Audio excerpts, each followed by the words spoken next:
Oh, hi. I was just working on a script for a video I wanted to make. And that kind of reminds me, do you write stories for the videos you'd like to make? If you do, I've got a little tip that can prevent you from ruining that entire story. Stay tuned.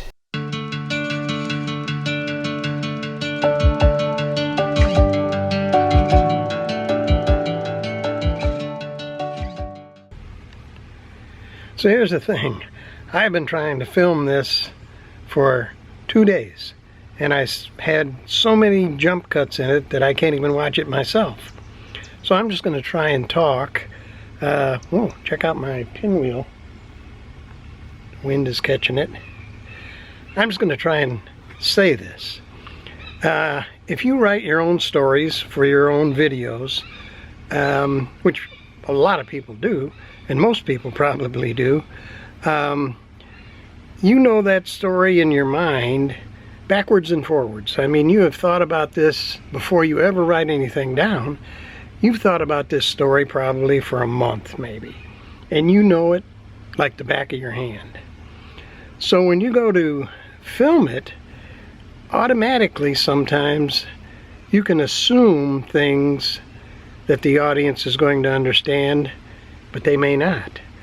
And I've seen videos done this way where I can tell that the writer was so familiar with the material that he didn't think he needed to tell people some important elements of a story. You can get wrapped up in your own story so much that you can't imagine that anybody else wouldn't understand it. And that's a huge trap. That is a real trap to fall in, because what happens to your audience is they are following along, all of a sudden they're lost. They don't know what happened. Now the writer knows what happened. It's perfectly clear to him, but for the audience, they've missed a huge portion of the story, and the writer had no idea that that would happen. So that comes from being too close to your material. I think you've got to write from the audience point of view.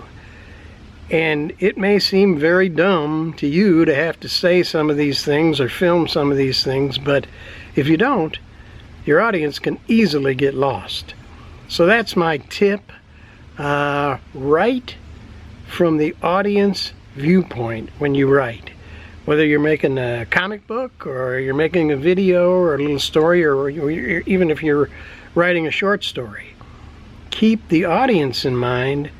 They don't understand what's in your head, and you can't expect them to. So that's my thoughts. I hope that this helps a little bit, and I'm going to try to do that myself. I'm probably just as guilty as anybody else. Thanks for watching, and I'll see you next time.